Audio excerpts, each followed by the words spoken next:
pourrait parler longtemps de House of Cards, mais j'ai envie de vous parler de lui, Frank Underwood. Est-ce que je l'aime? Est-ce que je le déteste? Et vous? Et sommes-nous sûrs de ce que nous ressentons à son égard? Non. Et tout cela repose sur une chose, l'ambiguïté.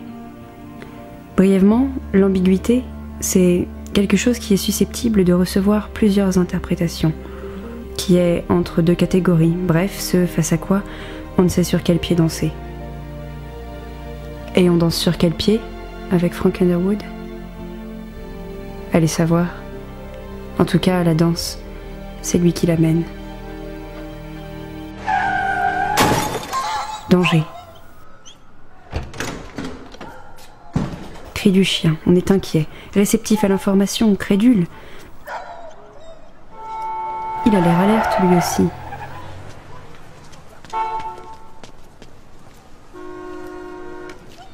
Jesus. Did you get a good look? Blue Toyota Camry, it's all I saw. It's the Hortons, dog. It's not gonna make it. Go see if they're home. Et puis... là.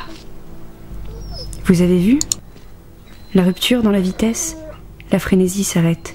Il a sous les yeux ce chien qui souffre. On n'est plus dans l'interrogation, la violence, et on laisse place à la compassion, alors qu'une musique plutôt planante est jouée derrière la scène. Puis il nous parle. There are two kinds of pain. Sort of pain that makes you strong, or useless pain. Sort of pain that's only suffering. I have no patience for useless things. Mais voilà, à quoi renvoie le Things? Est-ce qu'il n'aime pas les chiens qui souffrent, voire les chiens tout court? Ou est-ce qu'il n'aime pas la souffrance de ce chien qui la traverse pour rien, alors que la mort lui serait plus paisible? Soit Frank Underwood se contrefiche des animaux, soit au contraire, il accomplit un geste presque noble, à la manière dont on peut piquer un animal pour mettre un terme à sa souffrance, sauf qu'il le fait avec les moyens dont il dispose, ses mains. Plus encore, il reconnaît tout en le faisant que ce n'est pas plaisant, mais que c'est nécessaire. Ambiguïté.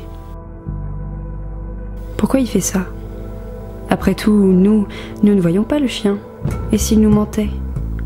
Nous sommes en train, après tout, de regarder une série politique, une série de manipulations. C'est sûrement un connard.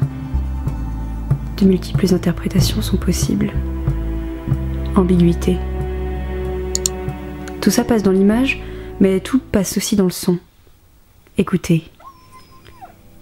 La musique douce, le chien qui souffre. On écoute Frank Underwood nous parler, nous expliquer son geste. There are two kinds of pain. Sort of pain that makes you strong, or useless pain. Sort of pain that's only suffering. I have no patience for useless things. Moments like this require someone who will act. Who will do the unpleasant thing, the necessary thing. Puis, alors qu'il étouffe le chien, les basses s'accélèrent. Il y a quelques percussions, l'atmosphère est inquiétante. Mais elle propose un thème qui rappelle celui du générique et des ambiances politiques de la série. D'autant qu'il justifie ses actes comme il le ferait à la manière d'un Reagan, comme un discours politique. Jusqu'à ce que... Retour sur un mode majeur. Et puis, il y a sa voix.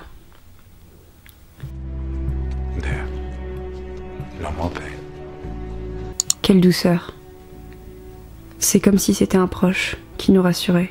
Voire, ça pourrait être la phrase d'un père qui soigne le bobo de son enfant ou le réconforte après un cauchemar. Alors, quand il se relève, ne dit pas à son voisin qu'il a tué son chien pour abréger ses souffrances, puis nous regarde dans le miroir. On est de nouveau perdu. Mais toutes les bases sont posées. Il nous dit tout et son contraire, et nous sommes fascinés.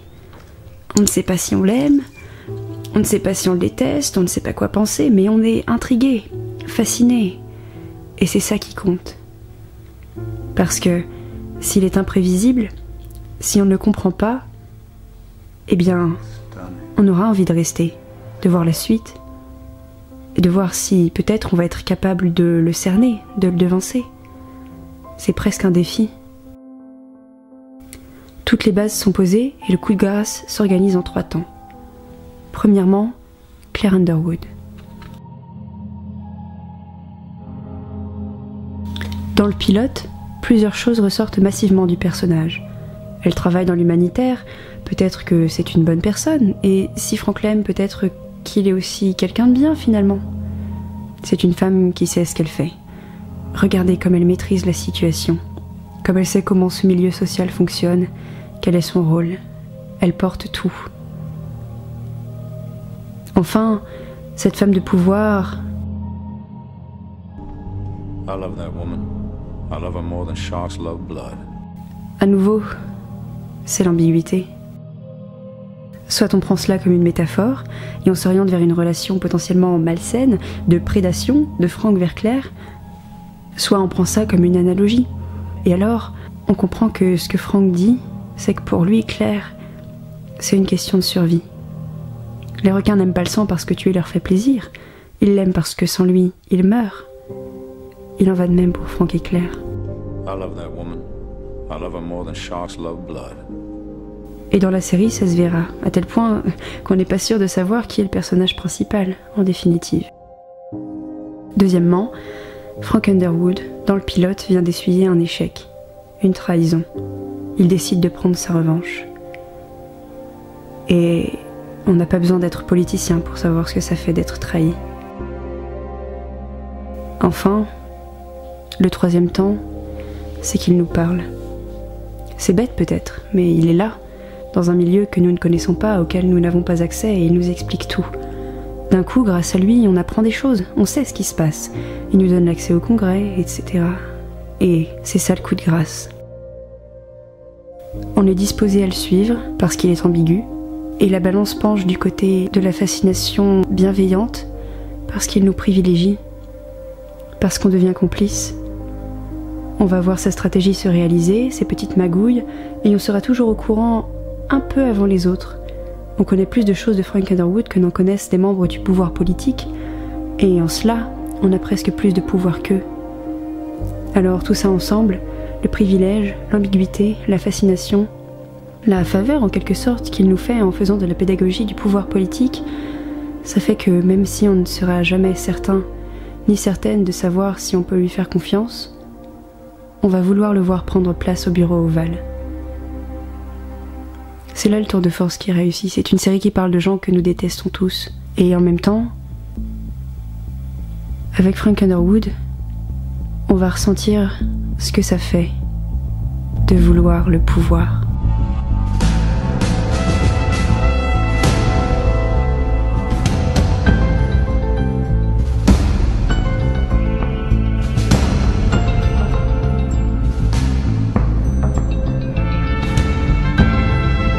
Bonjour et merci d'avoir regardé cette vidéo sur House of Cards.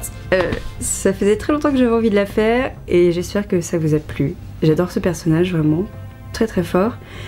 Et j'aime encore plus Claire Underwood que je trouve incroyable. Donc voilà, merci. Image son de grosse inspi, de toute façon ceux qui regardent vous l'aurez sûrement reconnu, grosse inspi du Nerdwriter, qui est l'un de mes vidéastes préférés, je pense, genre toute catégorie confondue.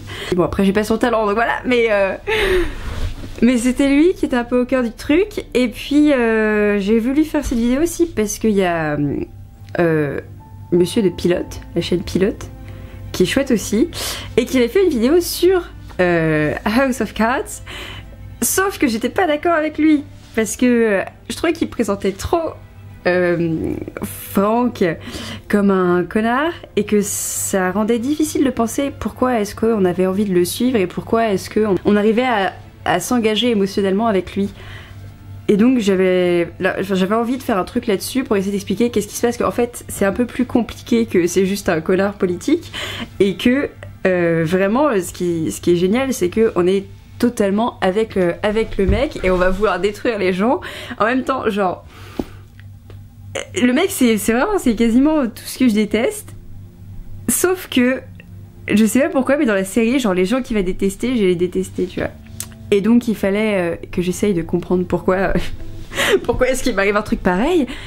Rien que, enfin tout le pilote explique pourquoi est-ce que tu vas ressentir des choses pareilles. Donc je trouvais que proposer une analyse qui montre ça, donc il y a l'importance du personnage de Claire, et ça se voit parce qu'elle est tellement importante, c'est pour ça qu'à la fin je dis on sait pas qui est le personnage principal, c'est parce que par exemple dans la saison 3, je parle vite, j'espère que ce sera pas trop un problème, mais dans la saison 3, la relation qu'on a avec le personnage de Frank, elle est transformée et elle se dégrade petit à petit.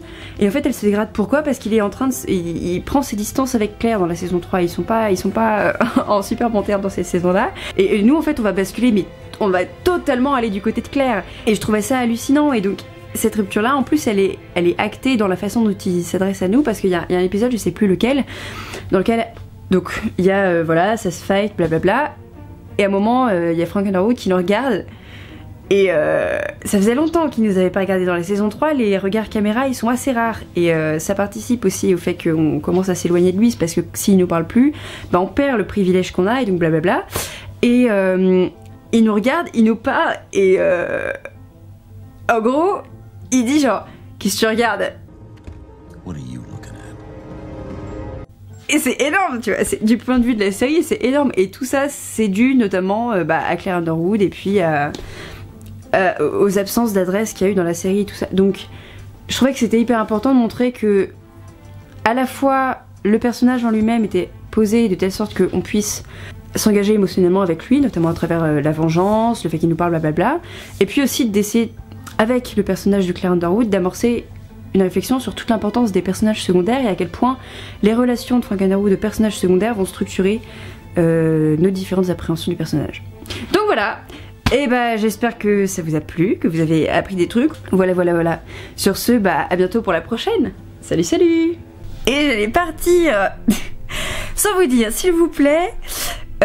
Donc n'hésitez pas à commenter cette vidéo si vous voulez qu'on continue à en parler, à la liker si vous l'avez appréciée et à la partager aussi si vous l'avez appréciée, c'est sympathique.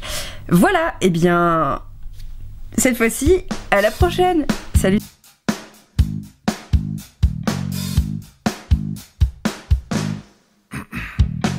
I see a halo through a smoke-filled room, a silhouette of a rose in bloom.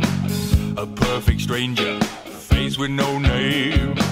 You play with fire, you'll get burned by the flames. Those burning eyes